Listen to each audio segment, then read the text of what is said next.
컨디션이요? very not nice해요. 좋지 않습니다. 오늘 내내 죽만 드시고 계시고 그러니까 말이에요. 저녁에 촬영하는데 이거 끝나고 또 일정이 있으신 거죠? 그렇죠. 이제 종목 좀 더 보다 가야죠. 오늘은 라이브 방송이 없어가지고 그냥 편안하게 종목만 좀 보다 가면 될 것 같습니다.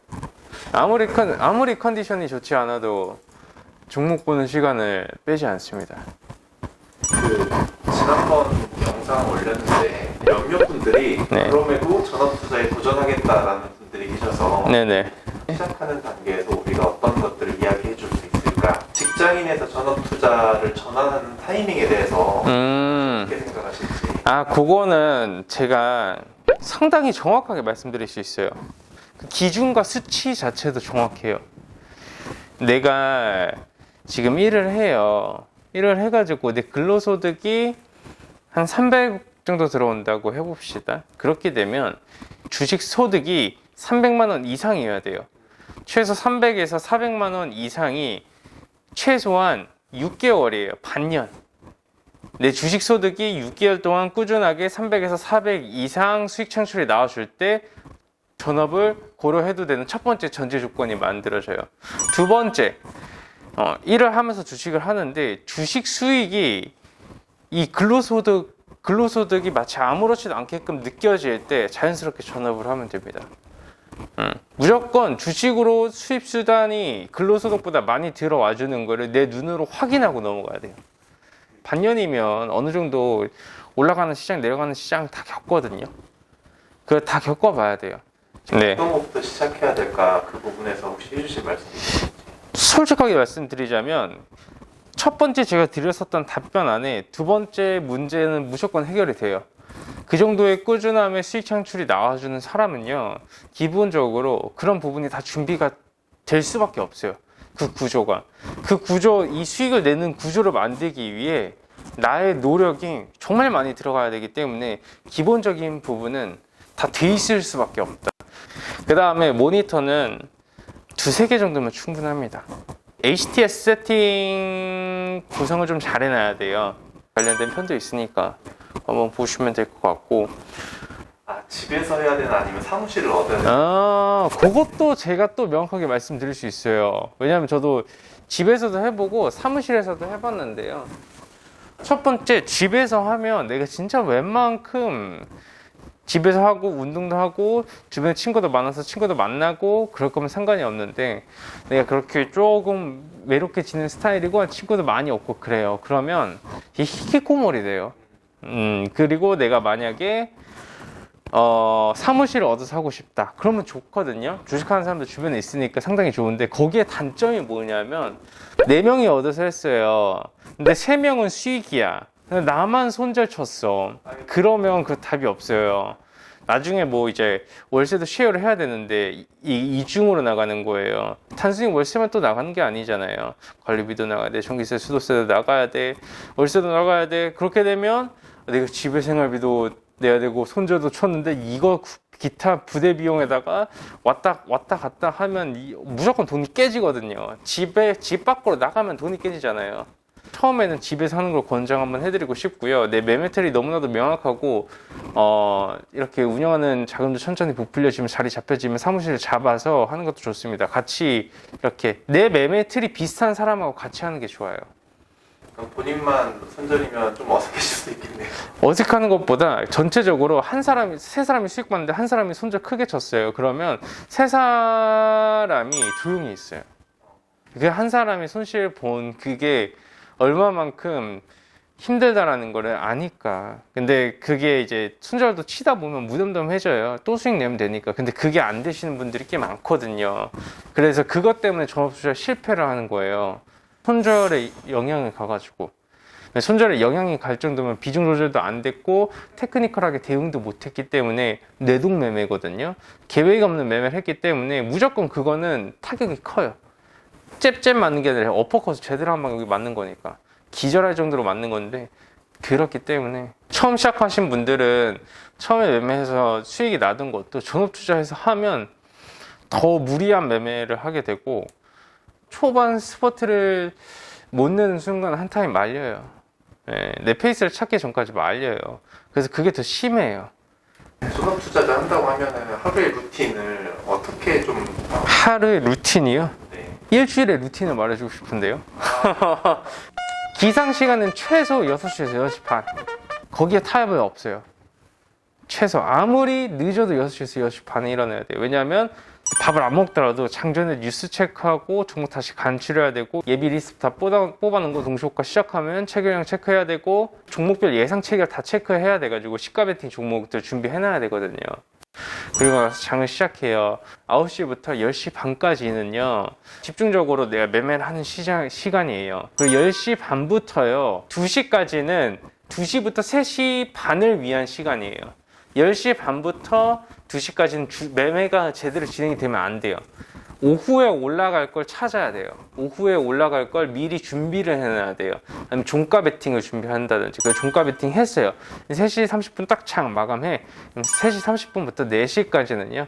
여유롭게 커피 한잔 하는 거고 4시부터 6시까지는 이제 그걸 준비해야 돼요.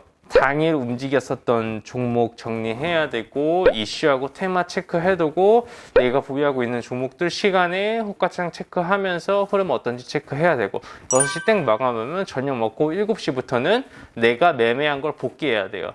7시부터는 내가 어떤 매매를 했는지 내 매매 타점은 어땠는지 내 종목 선정은 어땠는지 현 시장은 어떤지 그러니까 현 시장은 어떤지 보고 공략을 해볼 만한 섹터는 뭔지 보고 그 안에 어떤 종목이 있는지 체크하고 내가 그 안에서 제대로 매매했는지 체크를 해야 돼요. 그러면서 매매 일지를 쓰는 거예요.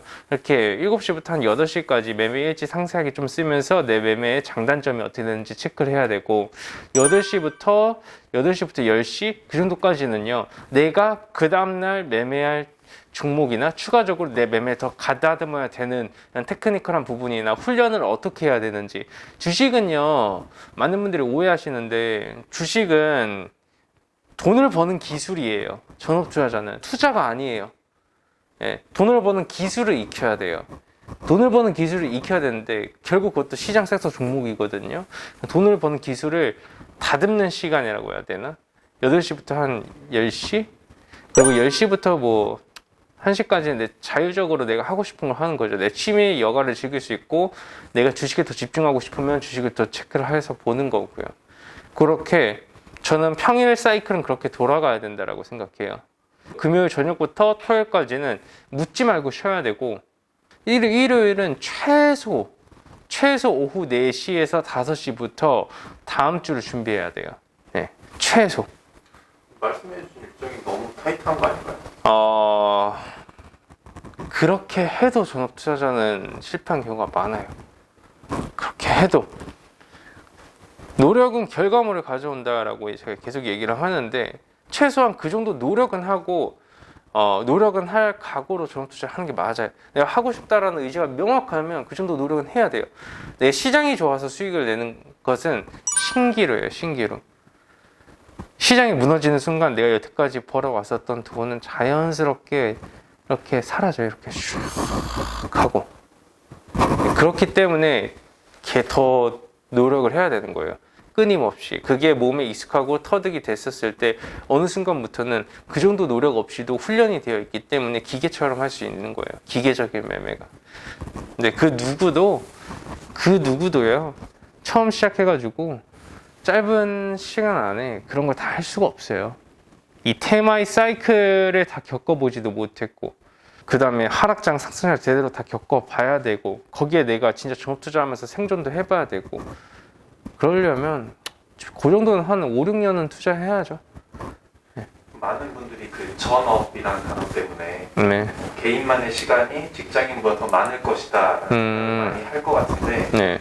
실상으로는 직장인보다 훨씬 더 타이트한 삶을 살아야 되는 분이네요. 그게 전업 투자자의 로망이 결국 그거예요. 내 개인적인 시간이 많다라는 게 로망이거든요. 근데 그거는 궁극에 이르렀을 때 이제 그대가 노력한 만큼 가져가는 대가예요. 그리고 그 궁극의 상위 그 1% 안에 들어가기 위해서 가져가는 그 과정을 절대로 무시해서는 안 되는 거죠. 그 과정이 있기 때문에 그 내 개인 시간이 생기는 거니까요. 나중 가서는 띡 한 1억 정도 종가 베팅 넣어두고 빠지면 뭐 1억 더 사고 올라가면 슬쩍 판 다음에 여행 가서도 여행 비용 벌고 오고 그래요. 근데 이제 그 정도 수준에 올라가기를 위한 노력이 필요하죠. 주식은 끝없는 노력을 요구하니까요. 말씀해주신 루틴이 네, 대표님의 하루 스케줄 많이 닮아 있는 것 같은데 네네. 비슷한 삶을 계속 같이 가져가시는 이유를 여쭤봐도 될까요? 취미가 주식이기도 하고요. 책임감이 더 커져지는 것 같아요. 내가 그냥 나 혼자 매매할 때는 저는 즐겼어요. 매매를 하는 거를. 손절 크게 해도 저는 그렇게 옥상 올라와가지고 그 아래 한번 쳐다보고 다시 내려오고 그랬거든요. 근데 이 회사를 운영을 하다 보니까 어깨에 짐이 커지더라고요. 부담감이 커지는 거예요. 그래서 예전 페이스를 놓칠 수가 없겠더라고요. 예전 페이스를 놓치면 누군가는 손실을 볼 수, 내가 나태해지면 누군가는 손실을 볼 수 있잖아요. 그래서 더더욱 더 노력을 하게 되는 것 같아요. 그래서 저도 스스로 더 성장을 하는 것 같고요. 전업 투자자 이제 시작하시는 분들한테 네네. 경험자로서 선배로서 해주고 싶은 말씀이나 좀 팁 같은 게 있다면? 시작을 하시는 분들한테 제가 한 가지 말씀드리자면 여러분들의 도전을 응원합니다. 전업 투자자는 하이 리스크가 맞지만 그만큼 리턴도 많습니다. 저는 주식을 하시려는 분은 무조건 주식을 한 번은 해보고 노력을 해야 된다고 생각을 하고, 전업 투자자를 내가 하려고 마음을 먹었으면 진짜 해야 된다라고 생각을 해요. 그만큼 기회가 열려 있습니다. 기회가 열려 있는데 할 거면 이 악물고 덤비자, 그런 말씀을 드리고 싶어요. 할 거면 제가 이 악물고 이거 아니면 안 되겠다라는 마음으로 달려드는 게 맞아요. 내 매매를 그렇게 하면 안 되고 그런 정신을 가지고 내가 익혀야 된다라는 거죠. 준비를 하고 뛰어드세요, 꼭. 왜냐하면 준비되지 않은 사람한테는 너무나도 냉정한 현실이 이 주식시장이니까요. 그 냉정함이 피로 물들어요. 네, 그렇습니다. 오늘 이야기 여기까지 하고요. 네, 대표님 빨리 귀찮으시기 바라겠습니다. 알겠습니다. 감사합니다.